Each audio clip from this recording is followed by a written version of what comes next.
cada certa lei. E aqui é o Antônio Vilela, governador. Eu quero lhe agradecer, porque choveu em 72 horas, 220 milímetros de água de Albergue Gouveia. E só tivemos 12 casas destruídas. E aqui o povo de Albergue Gouveia agradece a sua excelência, governador do estado, que foi o dinheiro que o senhor mandou na época, quando eu fui prefeito, para que nós fizemos 5.800 metros de canais em Albergue Gouveia. Muito obrigado. Aí, quero continuar pedindo que o senhor nos ajude a recuperar os asfaltos de Albergue Gouveia, calçamento, para que o senhor possa ser mais bem-vindo de Albergue Gouveia, muito mais de resto. E hoje tenho certeza que o senhor fica feliz saber que a tromba d'água caiu de Albergue Gouveia.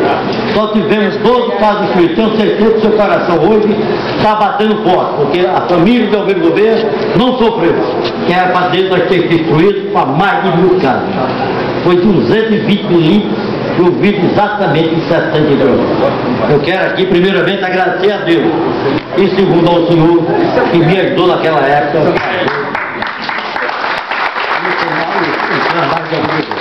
E quero aqui agradecer a todos vocês, plantadores, agricultores e de Albergue Gouveia. Enquanto com o Lula e com o Theo. Para o ano, tenho certeza que o governador vai ajudar a comprar todos os tratores agrícolas para a plantação, para a sucesso de vocês e ajudar cada um de vocês.